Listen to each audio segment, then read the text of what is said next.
Is there a name for what these people are doing? It's called Flatland BMX. Flatland BMX. Is that a website or a club? No, it's just BMX, like people with these kind of bikes where they're grinding and jumping. Yes. But we do stuff like this in a parking lot and balance and spin, and it's just a genre of BMX. Oh, I've never seen it before. It's very interesting. Not many people do it. He's actually from Japan. We're from Ontario. Yeah. We're from Montreal right now. Oh. And there's a gathering in New York tomorrow. So tomorrow at St. Bartan Park. Where's that? On East 35th Ave on East 35th Street between 1st and 2nd Ave. Oh wow! So there'll be a lot of incredible displays of. There'll be a few really good guys out there. Oh. And how do these guys do? These guys are pretty good. That's probably one that's a top amateur in Ontario. Yeah. He's from Japan, where people are crazy, so he's been riding out there. This guy is close to chromes and stuff. Oh. Now is that a big no-no when you? Yeah, when you touch the ground. When you touch the ground, yeah. Huh? It's fun. Is it dangerous? I mean, I'm always amazed watching skateboarders that they don't get injured. It actually doesn't seem dangerous, but it's like repetitive hits that you keep getting, and you can get tangled in the bike and stuff. Yeah. So like you can get hurt pretty bad, but you don't realize it. It doesn't seem like it, but it hurts. So I'm gonna try. What time tomorrow? Probably around noon at St. Bartan Park on East 35th between 1st and 2nd Ave. And how many people do you think will be there? Maybe 30, hopefully. Oh. And this is like a, this is a big gathering, right? Yeah, because not so few people do this. But. Wow. And does it have a history? Where did it begin? In York, Pennsylvania, there was a gentleman by the name of Kevin Jones who started doing these type of tricks back in the late 80s when there was like freestyle BMX. Yeah. And there wasn't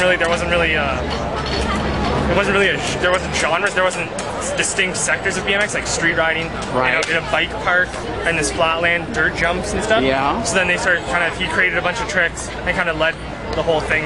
Now we're doing stuff like this today. And how many people would you estimate are active, like, I don't know, nationwide or worldwide? I mean, I don't know, is there some... Nationwide, probably North America, like a couple hundred maybe. Oh. Nationwide, in Japan, there's...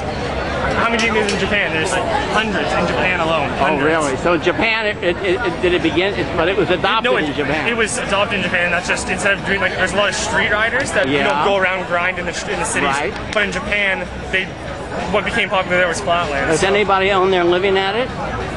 Very few people, because there's no market, because so few people do it. Oh. So no one really can actually afford to make a living off it. Oh. It gets no exposure whatsoever. And just a bystander taking an interest in it means a whole lot.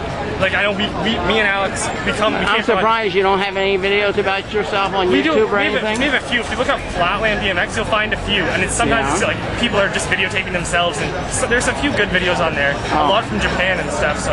Oh, but tomorrow will be an opportunity to really do some great. You should come out. I really am planning to now. Good luck. I mean, is there an organization? Is it? No, there's not really an organization. That's the thing. We do have one in Ontario. How do they decide who goes next on the field or on the area? Just here. We're just in the line. We're just in the line right now and just taking turns. Kind of. It's not really a format or anything. It's just this is how we run. Like, this is just fun or whatever. This isn't practice. This isn't showing off. We're just trying to find a spot to ride in New York City. Is that hard to do? find a spot. I would think that anywhere, I would think a supermarket parking lot, would any supermarket, or they chase you out? For a good spot, it has to be like perfectly flat. And that's against all the laws of construction. If you talk to any civil engineer, you don't need flat. It's like drain, like water's worst enemy. It doesn't drain, right? So nothing is actually flat that you see. And that makes it 100 times harder for us to ride on anything. So this right now, there's cracks everywhere. It's sloped. It's really hard to ride on. But really? Now, where do you usually, is there one place where you do find flat? Some random parking lots. Tennis courts are always usually flat. Oh, really? Tennis courts. But it's usually sometimes that green surface, the red surface. It changes, and you can really tell like a difference. So that's one of the biggest problems, is finding a place to do your tricks. One of them is, Because if you're going to do it on a perfectly flat surface, wouldn't you have trouble out here doing it on? Yeah, exactly. Right. Oh, very interesting. Now, you were saying that I said skateboarding is more popular. Skateboarding, like a skateboard's like a couple $100s for a pretty good skateboard, and for a good flatland bike, they're like several $1,000s. Oh, really? Yeah. What did this bike cost? This is probably worth like $3,000-ish. Oh, really? Yeah, Canadian though. Okay. Yeah.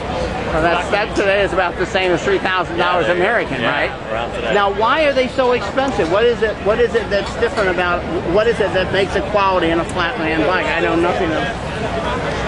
Just how well they're tested by other riders, and they're really expensive because there's very little market for them, so they can't like mass produce. Oh, so it's custom made. A lot of them are like really. So you would have to have a flatland bike a certain height for yourself. If you're taller than say someone who was shorter. Yeah, because if you see that Japanese guy, I don't know where he went. Yeah. He's shorter and his bike's smaller than mine. So.